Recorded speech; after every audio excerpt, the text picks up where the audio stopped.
Bismillahirrahmanirrahim and Assalamu alaikum. So today's topic is cell injury, death and adaptations.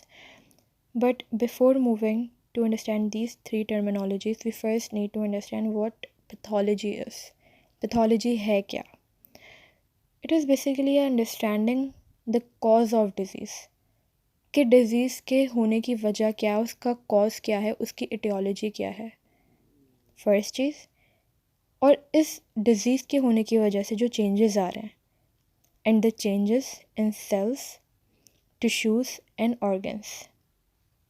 कहाँ कहाँ 3 जगहों में changes आएंगे किसी भी डिज़ीज़ के होने की वजह से, सेल, टिश्यूज़ और ऑर्गन्स के अंदर, जो कि एसोसिएटेड होते हैं डिज़ीज़ के साथ, which basically give rise to what, to the presenting sign and symptoms in patients. फिर हम पेशेंट्स में कुछ साइन एंड सिम्टम्स देखते हैं. साइन जो हम खुद अपनी आंखों से देख सकते हैं और सिम्टम्स पेशेंट हमें बता रहा होता है कि उसको पेन हो रहा है. पेन हम देख तो नहीं सकते ना, तो वही हमें बताएगा कि मुझे दर्द हो रहा है, कुछ हो रहा है, तो वो सिम्टम हो गया. और साइन जो कोई रेडनेस हो रही है जो हम अपनी आंखों से देख पा रहे हैं. तो दिस इज़ बेसिकली पैथोलॉजी. क्या है पैथोलॉजी? किसी भी डिज़ीज़ का कॉज जानना कि ये पैथोलॉजी क्यों हुई, उसकी वजह से जो चेंजेस आए सेल, टिश्यूज़ और ऑर्गन के अंदर, वो चेंजेस देखना. वो मॉर्फोलॉजिकल भी हो सकते हैं और ग्रॉस फीचर्स भी हो सकते हैं. ग्रॉस जो हमें बज़ाहिरी नज़र आ रहे होते हैं, और मॉर्फोलॉजिकल फीचर्स वो होते हैं जो कि हम माइक्रोस्कोप में देखते हैं. और उन चीज़ों की वजह से हमारे पास जो साइन एंड सिम्टम्स होते हैं वो क्या हैं. अब इन 2 चीज़ों के बारे में जैसे मैंने अभी बताया, हम इस पूरी पैथोलॉजी में क्या चीज़ें देखते हैं. एक तो एटियोलॉजी देखते हैं. Etiology is what causes. Pathogenesis देखते हैं कि इसका मैकेनिज़्म क्या है.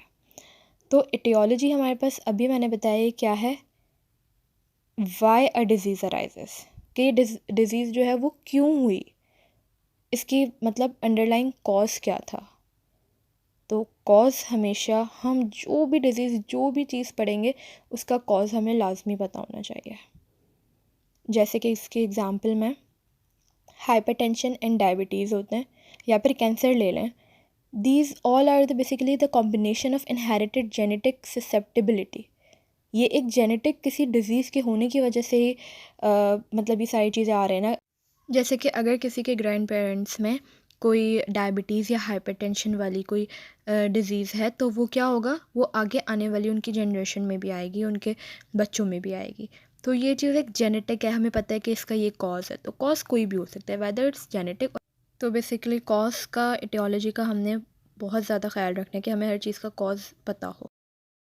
इसके अलावा पैथोजेनेसिस क्या होता है, हाउ अ डिज़ीज़ डेवलप, कि डिज़ीज़ डेवलप कैसे हुई, उसका मैकेनिज़्म क्या था. मैकेनिज़्म क्या किस तरह से वो चीज़ डेवलपमेंट या फिर प्रोग्रेशन हुई उस चीज़ की.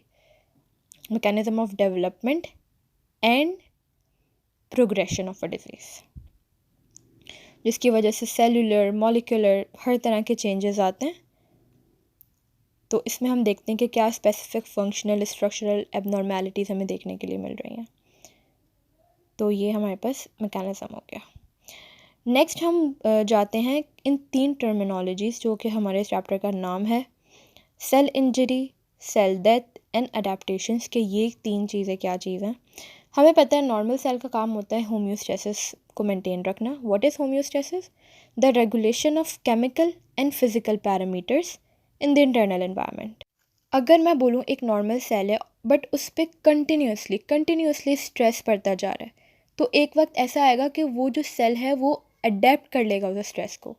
जैसे इसकी एग्जांपल मैं दूँ, जैसे हम स्टूडेंट्स हैं, हमारी एक नॉर्मल लाइफ चल रही होती है, बट जब स्टडी का प्रेशर आता है तो हम उस चीज़ को अडेप्ट कर लेते हैं कि यार हमें तो ये स्ट्रेस जो है लेना ही है, तो अडेप्टेशन के हम मैकेनिज़्म में चले जाते हैं. बट अगर हमारी सलाहियत कम हो जाए, इन एबिलिटी टू अडेप्ट, इसी तरह से सेल के साथ भी होता है कि अगर वो अडेप्टेशन की हद, एक हर चीज़ की एक हद होती है, अगर वो ख़त्म हो जाए तो फिर अब वो इंजरी में कन्वर्ट हो जाएगा, which is known as cell injury. या फिर सेल इंजरी और किस तरह से हो सकती है, कोई इंजरस स्टिमुलस आ गया है, कोई रेडिएशन, कोई एक्सीडेंट, किसी के भी थ्रू हमारे पास सेल इंजरी हो गई है. तो सेल इंजरी के 2 मैकेनिज़्म होते हैं. एक तो अडेप्टेशन नहीं संभाली गई तो सेल इंजरी हो गई. दूसरी चीज़ कोई इंजरियस स्टिमुलस आया, उसने सेल इंजरी कॉज कर दी। तो ये हमारे पास क्या हो गया, एडेप्टेशन और सेल इंजरी का कॉन्सेप्ट हो गया। अब हम देखते हैं ये जो हमारे पास सेल डेथ की बात कर रहे हैं, सेल किस तरह से डेथ होती है। तो उससे पहले हम सेल इंजरी की जो है दो चीज़ें पढ़ते हैं कि सेल इंजरी हमारे पास इसके अंदर क्या चीज़ें इन्वॉल्व होती हैं। सेल इंजरी हमारे पास फर्दर दो में डिवाइड है, which is reversible and non reversible. Non reversible जिसको हम इरिवर्सिबल भी कहते हैं। अब इसमें हमें बताया चलेगा कि अगर तो सेल इंजरी इरिवर्सिबल है, मतलब अब वो वापस ठीक नहीं हो सकती, मतलब अब उसके चांसेस नहीं है कि वो नॉर्मल सेल में तब्दील हो। दूसरी होती है रिवर्सिबल, इसका मतलब है कि अब वो समहाउ इसमें माइल्ड ट्रांजिएंट कोई हमारे पास जो है इंजरी हुई है, वो जो है कुछ टाइम के बाद, स्ट्रक्चरल चेंजेस के बाद, ट्रीटमेंट के बाद वापस नॉर्मल हो सकता है। जो चीज़ नॉर्मल हो सकती है वो रिवर्सिबल इंजरी है, जो चीज़ नॉर्मल नहीं होगी वो इरिवर्सिबल इंजरी है। और इरिवर्सिबल इंजरी दो चीज़ें करा देगी, सेल डेथ। सेल डेथ कौन सी, एक तो या तो वो नेक्रोसिस करा देगा या तो दूसरा एपोप्टोसिस।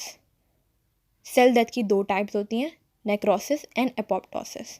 तो ये हमने समझ लिया कि नॉर्मल सेल था, स्ट्रेस पर अडेप्टेशन हुई, अडेप्टेशन नहीं कंट्रोल कर पाया तो सेल इंजरी हो गई। दो तरह की, रिवर्सिबल और इरिवर्सिबल। और इरिवर्सिबल अगर हो गई तो वो सेल डेथ में चली जाएगी, या तो नेक्रोसिस या तो apoptosis. Now moving to the example, जो कि एग्ज़ाम्पल एक मैंने बुक से निकाली है, जिसमें हमें पता चलेगा सेल इंजरी, डेथ और अडेप्टेशन क्या है। देखो, ये हमारे पास एक नॉर्मल मायोसाइट है, नॉर्मल मसल सेल है। इसमें कोई हाइपरट्रॉफी नज़र नहीं आ रही कि बहुत सेल का साइज़ बढ़ा हुआ हो, नॉर्मल है, नॉर्मल स्ट्रक्चर है।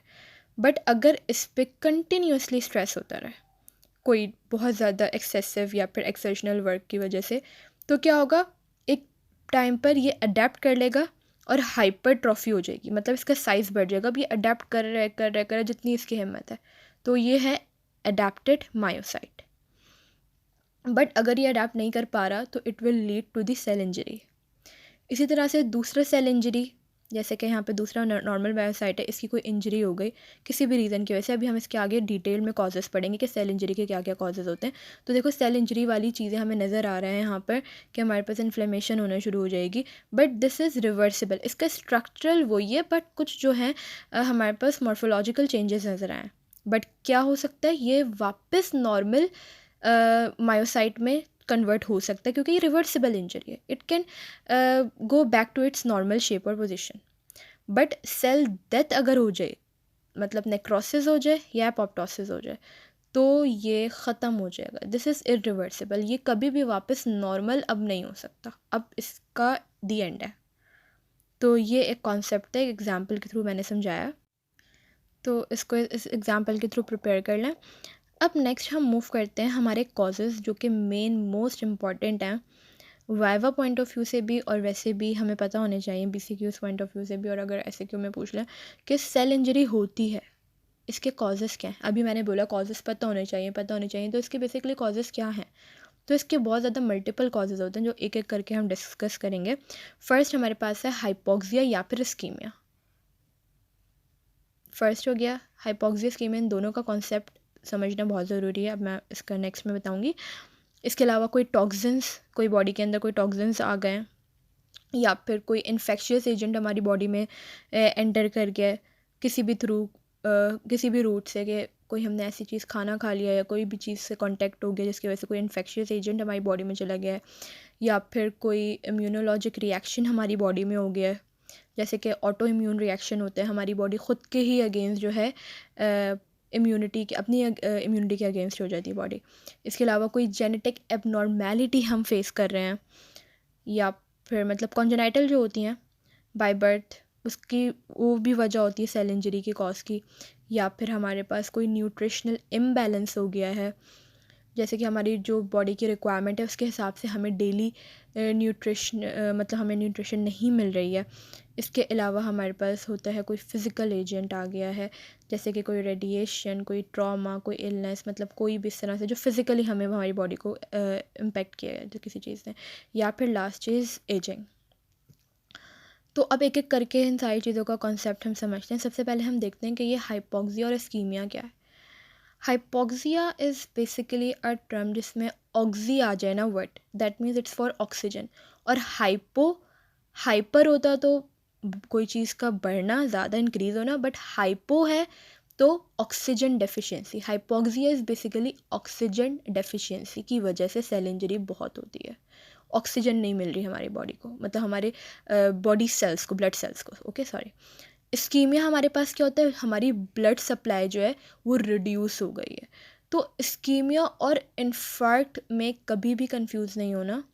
इस्कीमिया हमारे पास ब्लड सप्लाई का कम होना होता है, लेकिन अगर कोई वर्ड यूज़ हो जाए इन्फार्क्शन, इसका मतलब है कंप्लीट ब्लड सप्लाई लॉस हो गई है। Ischemia blood supply reduce, but infarction blood supply बिल्कुल ख़त्म। और हाइपोक्सिया ऑक्सीजन डेफिशिएंसी, मतलब हमारे आरबीसीज को, ब्लड सेल्स को ऑक्सीजन नहीं मिल पा रहा, जिसकी वजह से काफ़ी कंडीशंस हमारे पास कोई भी पैथोलॉजी हो सकती है। टॉक्सिन्स हमारे पास कौन कौन से हो सकते हैं? कोई एयर पॉल्यूटेंट एयर में होते हैं, वो हमारी बॉडी में चले गए, सेल इंजरी किसी वजह से हो गई है। कार्बन मोनोऑक्साइड, कोई गैस, एस्बेस्टोस, स्मोक। इसके अलावा नॉर्मल भी जो है हमारे पास इसके जो हैं वो हो सकते हैं कि कोई भी थेरेप्यूटिक डोजेस, ग्लूकोज, सॉल्ट वगैरह भी हमारी बॉडी में जाकर टॉक्सिक हो सकते हैं। जैसे अगर सॉल्ट बहुत ज़्यादा टॉक्सिक हो जाए तो वो हमारे सेल्स को डिस्ट्रॉय कर सकता है, हाइपरटेंशन करवा सकता है। इन्फेक्शियस एजेंट हमारे पास वायरस, बैक्टीरिया, फंजाई होते हैं जो कि हमारे पास इन्फेक्शन कॉज करते हैं किसी भी किस्म का। इसके अलावा हमारे पास इम्यूनोलॉजिक रिएक्शंस होते हैं। मैंने अभी मेंशन किया था कि इसमें हमारे पास कोई भी ऑटो इम्यून रिएक्शन आ सकते हैं, लाइक अगेंस्ट ओन टिश्यूज़, अपने ही टिश्यूज़ और अपने ही उस पर रिएक्ट करने वाले, जिसमें कोई एलर्जिक रिएक्शन, कोई हाइपर सेंसिटिविटी रिएक्शन, कोई एलर्जी करवा सकते हैं। इसके अलावा हमारे पास न्यूट्रिशनल इम्बैलेंसेस होते हैं।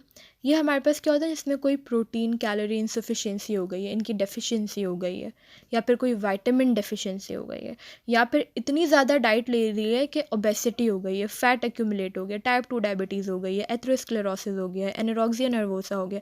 तो ये सारे न्यूट्रिशनल इम्बैलेंसेस की एग्जांपल्स होती हैं। फिजिकल एजेंट्स क्या क्या हो सकते हैं? कोई ट्रॉमा, कोई टेम्परेचर बढ़ गया, रेडिएशन, कोई इलेक्ट्रिक शॉक, कोई भी एटमॉस्फेरिक प्रेशर में चेंज आ जाए, ये सारी चीज़ें हैं फिज़िकल एजेंट की, जो कि हम इसमें ऐड करते हैं। इसके अलावा हमारे पास जेनेटिक एबनॉर्मेलिटीज़ क्या होती हैं? ये हमारे पास बाय बर्थ होती है या फिर इंटरयूटेराइन लाइफ में हो रही होती है, जिसमें हमारे पास कॉन्जेनाइटल मेलफॉर्मेशंस होती हैं जो कि एसोसिएटेड होती हैं डाउन सिंड्रोम इसमें आ गया। इसके अलावा हमारे पास और डिफरेंट होती हैं जिसमें हमारे पास सब्सटीट्यूशन होती है। ये हमने माइक्रोबायोलॉजी में पढ़ा है कि हमारे पास किस तरह से होता है कि यहाँ पे सिकल सेल एनीमिया जिसकी वजह से हो जाता है डिफरेंट सब्सटीट्यूशन की वजह से, या फिर मिसफोल्डेड प्रोटीन्स बन गए हैं, प्रोटीन्स की एक्यूमुलेशन हो गई है मिसफोल्डेड प्रोटीन्स की। तो ये सारी जेनेटिक एबनॉर्मेलिटीज़ कॉज करती है। इसके अलावा लास्ट हमारे पास और मोस्ट इम्पॉर्टेंट कॉज है एजिंग। एज के साथ साथ हमारे पास क्या होता है, एबिलिटी डिमिनिश हो जाती है। किस चीज़ की एबिलिटी डिमिनिश हो जाती है? Diminish ability of cells to respond to stress. वो स्ट्रेस को रिस्पॉन्ड करने की जो हमारे अंदर पावर होती है, जो विल होती है, वो ख़त्म हो जाती है। दैट इवेंचुअली हमारे पास सेल डेथ हो जाता है।